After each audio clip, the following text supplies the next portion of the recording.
হারলেন না জিতলেন, এই যে হারা আর জিতা, এটা কোনো প্রতিযোগিতা নয়, ঠিক কিনা কথা বলেন?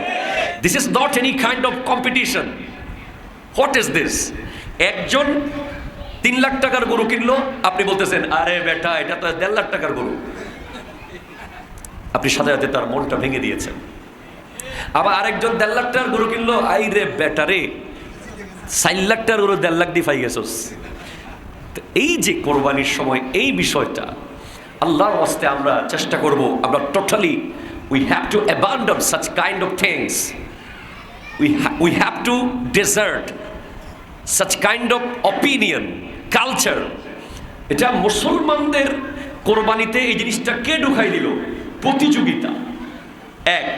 এই একটা প্রতিযোগিতা। 2 নম্বর প্রতিযোগিতা হচ্ছে আপনার পাশের বাসার গরুটা আগে কিনবে, তারপর আপনি কিনবেন, ওর থেকে বড় কিনবেন, ঠিক কিনা বলেন?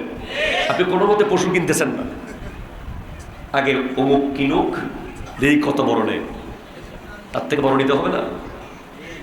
এই মানসিকতা করে এটা দুনিয়াবাজি হয়ে যায় সেখানে, কথা বলেন?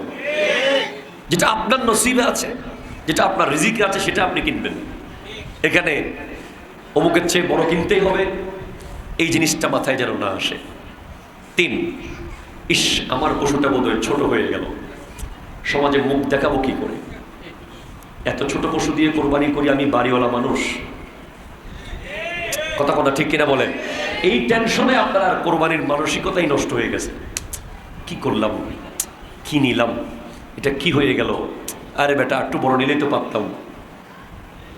এই জিনিসগুলো এটা একটা ছোট ছাগল হতে পারে। দেখবেন অনেকে 10 লাখ টাকা দামের গরু কিনেছে, কোরবানি কবুল হয় নাই, অনেকে 10,000 টাকা ছাগল দিয়ে কবুল করাই ফেলছে। সেজন্য আমরা বলবো আপনার নিয়তটা আসল, পশুটা সাইজ কত বড়, দাম কত বড় সেটা আসল নয়, ঠিক কিনা কথা বলেন? একজন 10 লাখ টাকার পশু কিনেও দেখবেন কবুল করাইতে পারে নাই, আরেকজন 10,000 টাকা দামের ছাগল দিয়া কোরবানি কবুল করাই ফেলাইছে। এই হলো নিয়তের বিষয়। সেজন্য জিতে গেছেন হেরে গেছেন এই কথা কোনো বলবেন না, সবাইকে বলবেন মাশাআল্লাহ। কি বলবেন? মাশাআল্লাহ, খুব ভালো হয়েছে, সবারটা খুব ভালো হয়েছে, ছোট হলেও খুব ভালো হয়েছে, বড় হলেও খুব ভালো হয়েছে, মিডিয়াম হলেও খুব ভালো হয়েছে, খুব ভালো হয়েছে, ঠিক কিনা কথা বলেন তো? আর একটা গুরুত্বপূর্ণ পয়েন্ট, আমাদের আশেপাশে অনেক অস্বাবলম্বী লোকজন আছে যারা কোরবানি করতে পারবে না, বা অবস্থা আমরা সারা বছর পাশে থাকি তাই দেখি, কথা কয় না, ওরা যে কোরবানি করার সামর্থ্য রাখে না, কিংবা তারা বড় বড় ধরনের সমস্যায় আছে, কোনো ধরনের ব্যবসায় লস হয়েছে, কঠিন প্রবলেম আছে, কোরবানি করবে না, এটা আমরা জানি।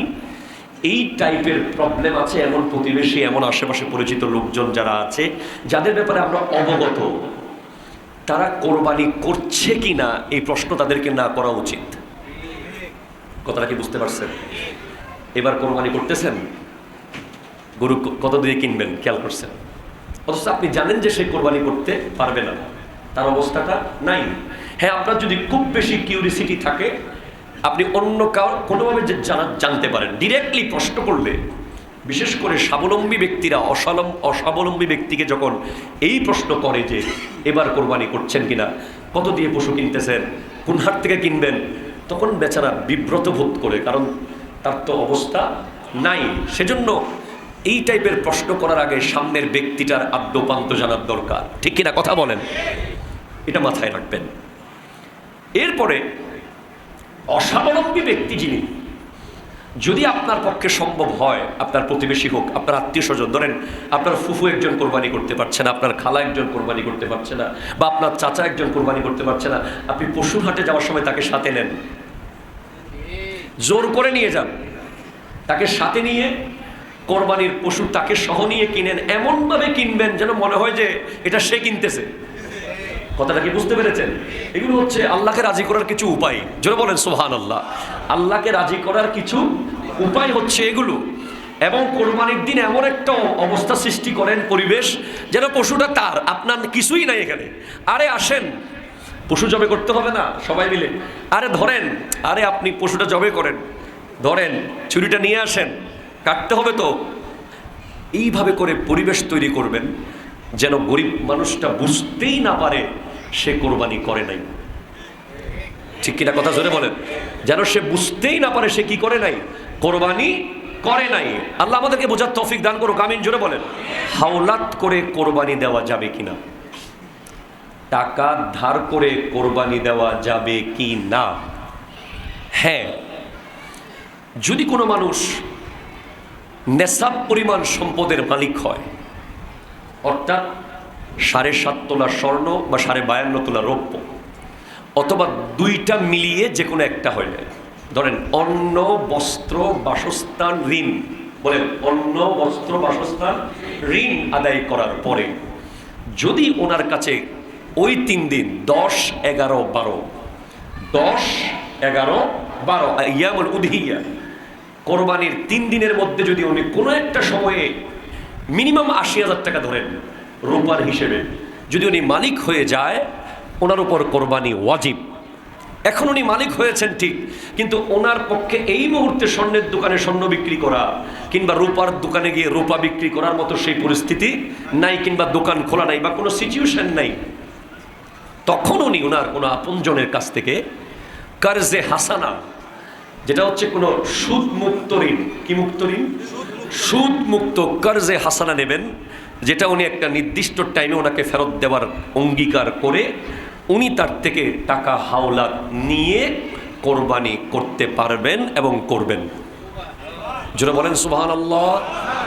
আবার লাখে 10,000 নিয়েন না, কথা কয় না, লাখে 10,000 নিয়ে কোরবানি করে ফেলিয়েন না একদম খুব জজবাই গিয়ে, এটা করা যাবে না। একদম স্পষ্ট কারজে হাসানা, যেখানে কোনো সুদ নাই, আপনজনের কাছে টাকা আছে, ভাই আমি কোরবানি করতে চাই, আমাকে 20,000 টাকা দেন, আমি কোরবানি 1 সপ্তাহ পরে বা 2 সপ্তাহ পরে এত দিনে আমার টাকা আসবে হাতে, আমি দিয়ে দেব, এভাবে কোরবানি করতে পারবেন।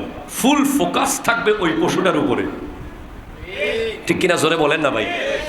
একজন পশু ব্যবসায়ী হোক, একজন পশু ক্রেতা হোক, দুইজনের কাছেই পশুটা গুরুত্বপূর্ণ। যিনি ব্যবসায়ী উনি যেন পশুর উপরে এমন জুলুম না করে যে জুলুমের কারণে পশুটা কিয়ামতের মাঠে আল্লাহকে তার বিরুদ্ধে সাক্ষী দেয়। আমরা দেখতে পাই যে অনেক ব্যবসায়ী ভাইয়েরা ঘন্টার পর ঘন্টা পশুকে দাঁড় করিয়ে রাখে। কেন? বসে গেলে আবার যদি তুলতে না পারি। এরপরে অনেক ব্যবসায়ীর সাথে আমার কথা হয়েছে, মাঝে মাঝে কথা বলি, ভাই কুষ্টিয়াতে গরু আনলে কেমন হয়? বলে হুজুর এক খারাতে লয়ে এইতে বসিটা মাঝখানে বসানো যাবে না। এই যে ব্যাপারটা আমরা মনে করি আমরা চাইলে এটাকে আমরা সংশোধন করতে পারি যদি মানবিকতা অন্তর থেকে আসে। এরপর অনেক ব্যবসায়ীরা দেখা যায় বাজারে পশুকে কোনো খাবার দাবার দিচ্ছে না, কারণ চিন্তা করতেছে দাম যদি না পাই খানার টাকাটাও লস। না, এটার জবান নাই, কণ্ঠ নাই, কথা বলতে পারে না, কিন্তু তার মধ্যে রূহ আছে, তার মধ্যে এহসাস আছে, তার মধ্যে অনুভূতি আছে, সে আল্লাহর দরবারে বিচার দেওয়ার ক্ষমতা রাখে, ঠিক কিনা কথা বলেন? এজন্য এই নিষ্ঠুরতা করা যাবে না। 1 বছর আমি দেখেছিলাম যে পশুর চোখের ভিতরে মরিচ ঢুকাই দেওয়া হয়েছে, কাঁচা মরিচ, যাতে করে সে সারা রাত না ঘুমিয়ে থাকে। গুরুত্ব